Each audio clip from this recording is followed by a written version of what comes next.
ओवीज kitchen या recipe चॅनलमध्ये तुमचे स्वागत आहे. तर आज आपण ना चक्क मेथीवरती आंब्याचा रस घालून ना अतिशय भन्नाट अशी रेसिपी करणार आहोत.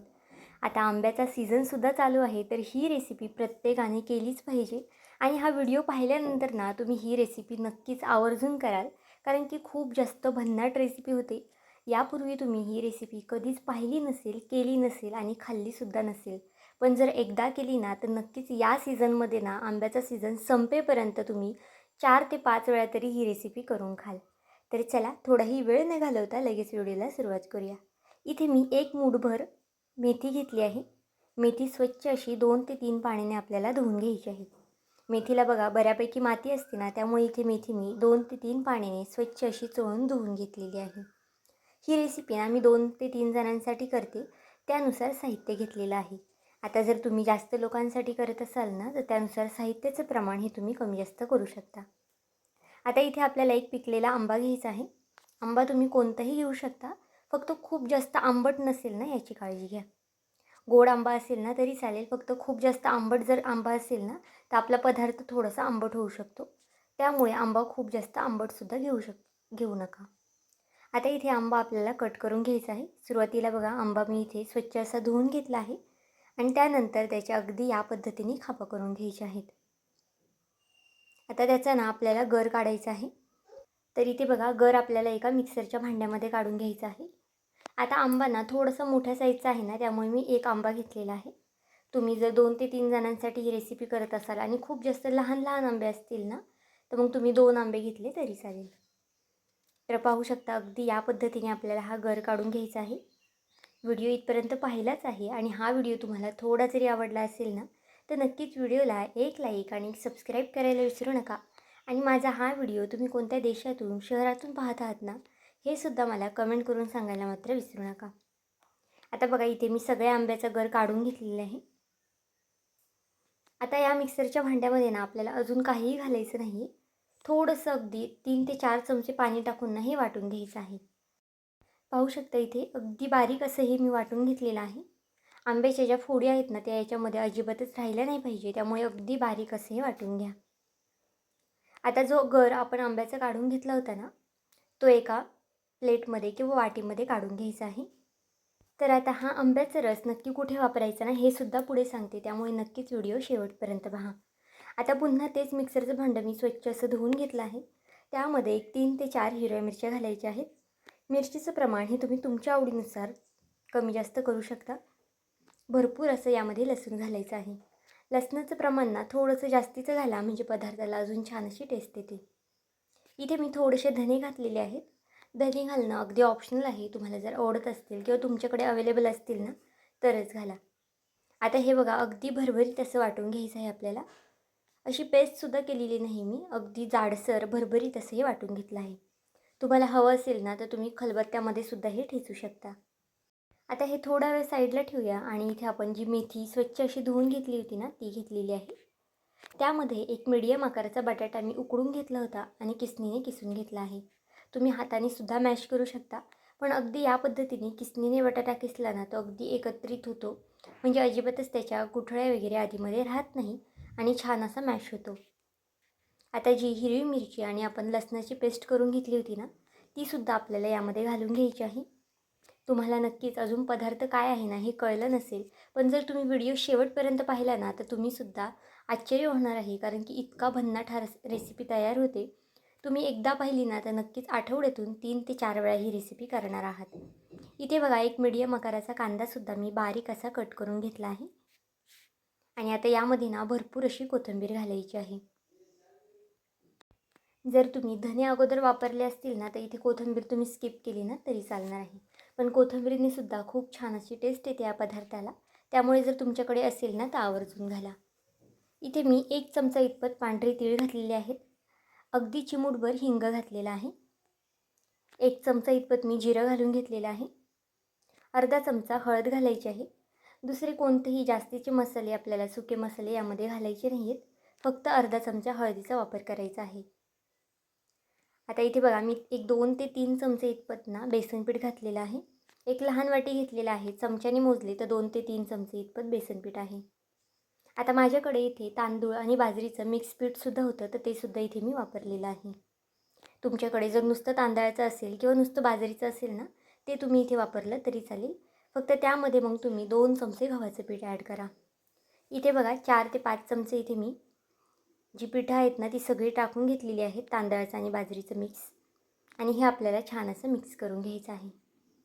अगदी थोडं थोडं सुरुवातीला पाणी घालायचं आहे. पाणी एकदमसुद्धा घालू नका, नाहीतर मग बॅटर जे आहे ना आपलं खूप जास्त पातळ होईल. इथे बघा अगदी थोडं थोडं करून मी पाणी घालते. आता इथे मी सुरुवातीला मीठ टाकायचं विसरलेले ना, त्यामुळे बघा आत्ता मीठ टाकलेलं आहे.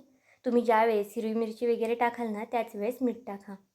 मीठ टाकून झाल्यानंतर पुन्हा आपल्याला छान असे मळून घ्यायचं आहे.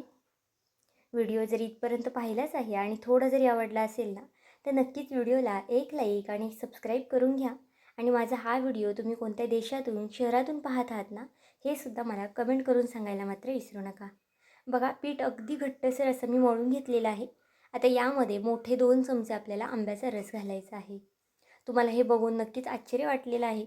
पण ही रेसिपी जर तुम्ही एकदा खाल्ली ना किंवा एकदा केली ना, तर तुम्ही नक्कीच पुन्हा पुन्हा करणार आहात का इतकी जास्त अप्रतिम ही रेसिपी तयार होते. इथे बघा सुरुवातीला मी खूप जास्त पीठ मळताना पाणी घातलं नव्हतं ना, त्यामुळे अगदी व्यवस्थित असं बॅटर झालेलं आहे आपलं. जर तुम्हाला खूप जास्त आता घट्ट वाटत असेल तर तुम्ही पाण्याचा वापर इथे करू शकता. कारण की आपण इथे आंब्याचा रससुद्धा वापरलेला आहे, तो सुद्धा बऱ्यापैकी पातळ असतो. त्यामुळे बघा खूप जास्त पाणीसुद्धा आपल्याला याला लागणार नाही. आता पीठ छान असं हातानेच मळून घेतलेलं आहे. तोपर्यंत एका साईडला गॅसवरती एक पॅन तापत ठेवला आहे. इथे पॅनला मी थोडंसं अगदी तूप लावून घेतलेलं आहे. तुम्ही तुपाऐवजी तेलाचा सुद्धा वापर करू शकता. आता ही थालीपीठं ना आपल्याला हातानेच थापून घ्यायची आहेत, अगदी या पद्धतीने तव्यावरती.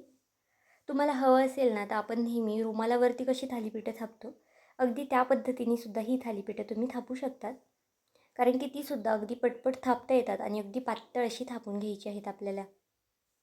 गॅस अगदी स्लो ठेवायचा आहे सुरुवातीला आणि नंतर थालीपीठ थापून झाल्यानंतर आपल्याला हा गॅस मिडियम ठेवायचा आहे. जर हाताला थोडंफार चिटकत असेल ना, तर तुम्ही हात ओला करून घ्या. म्हणजे हाताला अजिबातच चिकटणार नाही आणि अगदी सहज पद्धतीने हे थालीपीठ तुम्हाला थापता येईल. इथे ना मी थोडे छोटे छोटे थालीपीठं करणार आहे. पण तुम्हाला हवं असेल ना, तर तुम्ही रुमालाव करत असाल ना, तर मोठे मोठे थालीपीठं केली ना तरी चालणार आहे. आता यावरती थोडीशी पांढरी तीळ घालून घेतलेलं आहे. पांढरे तीळ घालणं वरनं ऑप्शनल आहे. तुम्हाला जर आवडत असेल तरच घाला किंवा स्किप केलं ना तरी चालेल. एक 3 ते 4 मिनटं आपल्याला फक्त हिला वाफ द्यायची आहे. खालच्या साईडने ना छान गोल्डन रंग येईस्तोपर्यंत हे थालीपीठ आपल्याला खरपूस असं भाजून घ्यायचं आहे. आता सुरुवातीचं पहिलं थालीपीठ आहे ना, त्यामुळे थोडंफार खाली चिटकू शकतं. पण नंतरची जी थालीपीठं आहेत ना, ती अगदी पटपट होतात आणि अजिबातच खाली चिटकत वगैरे नाही. अगदी पौष्टिक रेसिपी आहे, झटपट आहे. नाश्त्याला तुम्ही बनवू शकता, जेवणामध्ये बनवू शकता. अगदी कधीही म्हटलं ना, तरीसुद्धा हा पदार्थ तुम्ही करू शकता. प्रवासामध्ये सुद्धा खायला ना अगदी अप्रतिम लागतो. 1 ते 2 दिवस ना आरामात टिकतो. त्यामुळे नक्कीच तुम्ही ही रेसिपी प्रवासामध्ये सुद्धा नेऊ शकता. बघा एका साईडने छान असं आपण हे थालीपीठ भाजून घेतलेलं आहे. अशाच पद्धतीने दुसऱ्या साईडने सुद्धा खरपूस असं हे थालीपीठ भाजून घ्यायचं आहे. तुम्ही इथे थालीपीठाचा रंगसुद्धा पाहू शकता, किती छान असा रंग आलेला आहे याला. लहान मुलांपासून मोठ्यांपर्यंत अगदी सगळ्यांनाच आवडणारी ही रेसिपी आहे.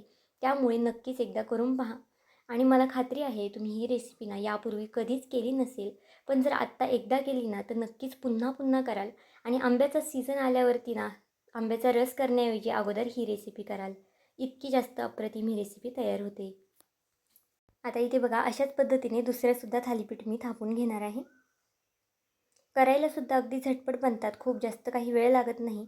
तुम्हाला फक्त मेथी घ्यायची आहेत, काही पिठं घ्यायची आहेत, हिरवी मिरचीची ठेचा करून घ्यायचा आहे, आंब्याचा रस यामध्ये ओतून मळून घ्यायचं आहे पीठ आणि अगदी झटपट ही थालीपीठं करून घ्यायची आहेत.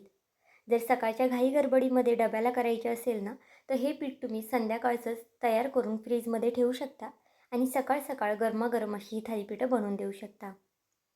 अगदी पौष्टिकसुद्धा आहे. त्यामुळे मुलांना 2 ते 3 थालीपीठं डब्यामध्ये दिली ना, तरी अगदी आरामात त्यांचं पोट भरणार आहे. इथे बघा दुसरं थालीपीठसुद्धा छान असं थापून घेतलं आहे. वरनं पांढरी तीळ आणि थोडेसे इथे मी खसखससुद्धा घातलेलं आहे. खसखस घातल्यामुळे ना अगदी छान दिसतात ही थालीपीठं, त्यामुळे मी इथे घातलेलं आहे. पुन्हा वरनं थोडंसं तूप लावून घेऊया आणि हे सुद्धा थालीपीठ छान असं पलटी करून घेऊया. या थालीपीठांसोबत ना कोणतीही तुम्हाला चटणी लागणार नाही किंवा कोणताही केचप वगैरे लागणार नाही. नुसतीच खायला ना खूप जास्त छान लागतात.